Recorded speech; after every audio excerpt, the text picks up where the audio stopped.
ओ सुन्नियों, बेदार हो जाओ, तुम्हारे पीछे दुश्मन लगा हुआ है, हर तरह से तुम्हें नेस्त और नाबूद करने की कोशिश कर रहा है। तुम्हारे ईमान पर वो धाड़ा लगा रहा है, डाका लगा रहा है, तुम्हें मेरे दोस्तों अजीजों ईमान से बिल्कुल खाली करने के पीछे लगा हुआ है। और माशाअल्लाह अच्छा कैप्सूल बनाया है, अच्छा, उसके अंदर जहर भरा है, जहर। ये कैप्सूल खा लो, कहीं तो तबलीग के बहाने से, कहीं मदरसे के बहाने से, कहीं दोस्तों अजीजों सीरत कॉन्फ्रेंस के बहाने से, कहीं तो मेरे दोस्तों अजीजों आपको बुलाया जा रहा है, भाई अजमत रसूल का जुलूस है, तौहीन रिसालत के खिलाफ हम एहतजाज कर रहे हैं, आओ हमारे साथ। तुम खबरदार रहो, इनके साथ कभी भी ना होना। मेरे मुस्तफा की हदीस पाक सुनाऊं, इंशाअल्लाह ताला आपका ईमान ताजा हो जाएगा। हदीस पर अमल करोगे? हाथ ऊंचा करके जवाब दे दो। सुनो, इब्ने माजा शरीफ की हदीस है, सरकार दो आलम सल्लल्लाहु अलैहि वसल्लम फरमाते, मन कस्सर सिवादहुम फहुवा मिनहुम।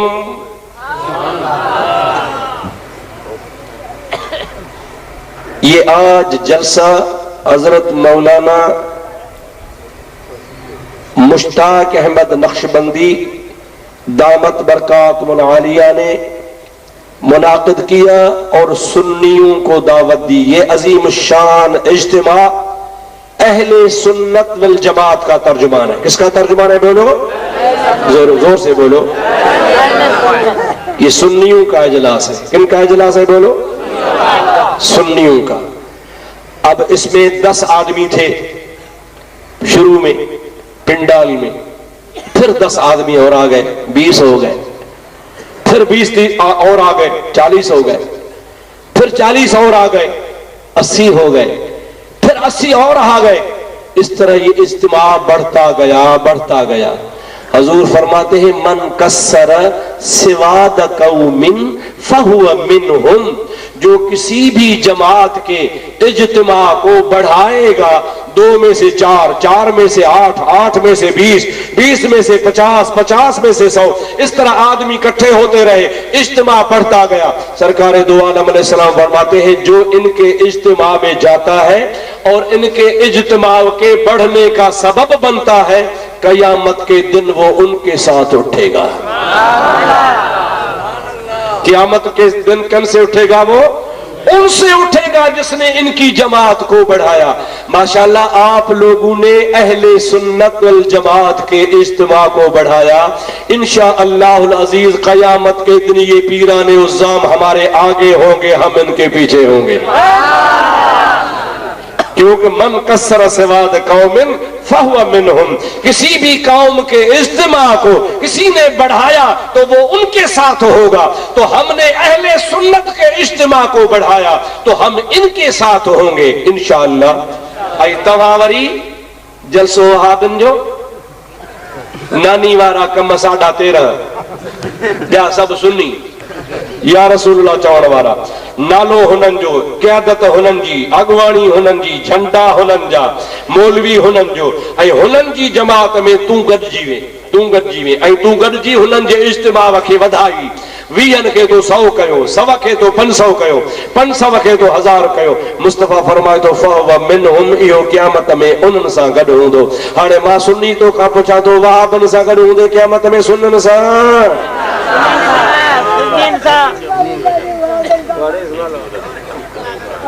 अच्छा, साईं अलावराय साहब खे का रिपोर्ट मिली आहे त सुन्नी वीचारा ॿिए कम सां कोन वेंदा आहिनि, देगियूं रजबियूं आहिनि, उते फिरके बि मज़हब ते वेंदा आहिनि। ईअं त कोन्हे न? पोइ छो वेंदा आहियो?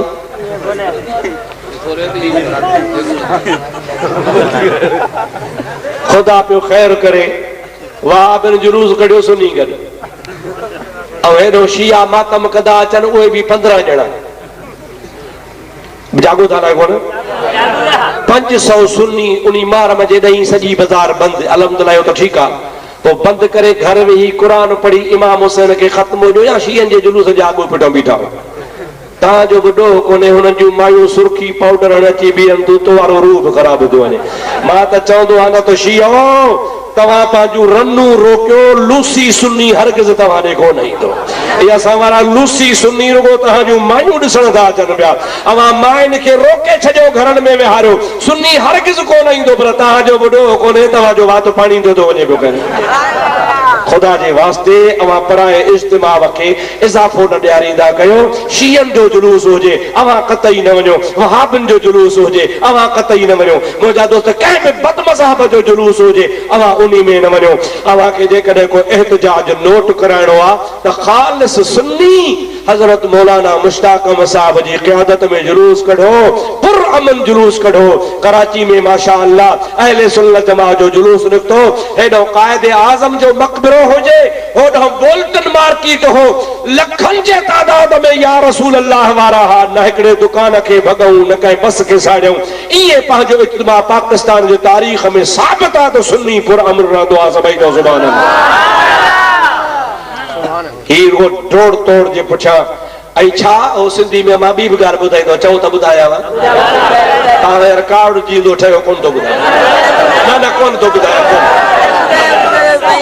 कावड़ जी वेंदव न बा, वाइदो कयो त कोन कावड़ बा। हा भला ॿुधो, ॻाल्हि ही आहे त सिंधी में चइबो आहे त पत्थर पराओ सूर पंहिंजा। छा चवंदा हो? चओ पत्थर सूर। पाड़े में ॾिठो अथव न त को कज़ियो थी पवंदो आहे, पोइ सॼे ॻोठ जूं मायूं गॾु थी बूथ ख़राब करे वेठियूं रहंदियूं आहिनि। उनखे जेको मरी वियो आहे उनजो ॻणती कान हूंदी आहे, पर उते कंहिंखे मामो यादि ईंदो, कंहिंखे नानो यादि ईंदो, कंहिंखे भाउ यादि ईंदो, कंहिंखे पंहिंजो मुड़ुसु यादि ईंदो, कंहिंजो पुटु मरी वियो हूंदो। पत्थर पराओ पर सूर पंहिंजा पई रोईंदी।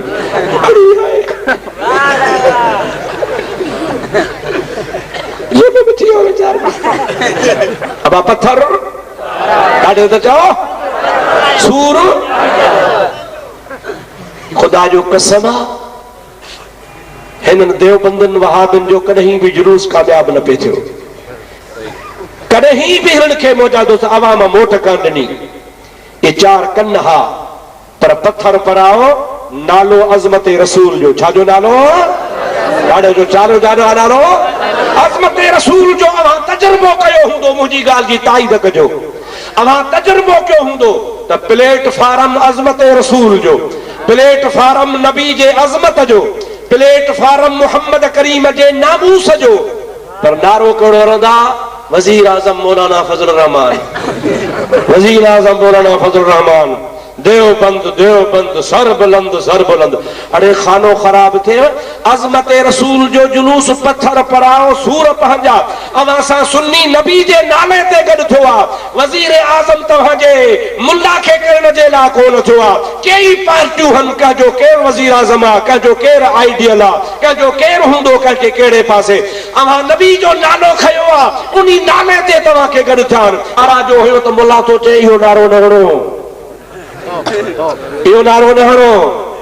सुनन चो गॾ जाफर दुकान बंदि कराया थी नबी जे नाले ते, दुकान बंदि कराया थी अज़मत रसूल के, दुकान बंदि कराया थी मोहम्मद करीम जे नामूस ते। ऐं असां रसूलुल्लाह जो नारो था हणूं ऐं तोखे कावड़ थी लॻे ऐलान करे सुन्नियो हलो छॾियो हिन पलीत खे। अबा सभु हलिया विया, ॿ कन बीठा मुलनि जा। बसि चओ चओ पत्थर पराओ सूर, ॾाढे जो पत्थर पराओ सूर। हिनखे सूर मुंहिंजा दोस्तो ॾींदो पंहिंजो आहे त असांखे मौक़ो कोन थो मिले। कीअं परवेज़ जे ख़िलाफ़ जुलूस कढूं, कीअं पाकिस्तान खे टोड़ियूं, कीअं हुकूमत जे ख़िलाफ़ नज़रियो कढूं। असां हुकूमत जा हामी कोन आहियूं, असीं कोन था चऊं त केरु हुजे, फौजी हुजे या का सिविल हुकूमत हुजे, पर हिननि खे मौक़ो मिलियो आहे। ऐं अहिड़ा बेवकूफ़ जुलूस जलसा कढंदा वतन। वोट वरितऊं छाते? अज़मत इस्लाम। छाते वरितऊं वोट बाबा? एॾे सरहद ॾे चऊं बाबा क़ुरान खे वोट ॾियो, तव्हांजी मर्ज़ी। जे सरदारनि खे वोट ॾियो, तव्हांजी मर्ज़ी। पठान वीचारा मोटे मगज़ वारा, भाई हम तो कुरान को वोट देगा बाबा, हम तो कुरान के पीछे है, कुरान के पीछे, मुल्ला जी के पीछे, कुरान के पीछे। अब हण जो खणी त सॼी सरहद कुरान जे पुठियां। अब समझो था न, सिंध में पंजाब में जिथे बि यार बाबा कुरान खे वोट ॾियो, कुरान खे। सभिनि कुरान खे वोट ॾिना। हाणे कुरान छुटो, मुल्लन जे जुलूस जी ते जेके बि गॾिया आहिनि छा था कनि, वर्दी उतारो, वर्दी उतारो। अरे क़ुरान जी ॻाल्हि कयो, वर्दी उतारो, वर्दी उतारो। छा बसा हुनखे जो चवणो नथो करे, ऐं खणी वर्दी खोले बि हे त छा ॾिसंदसि।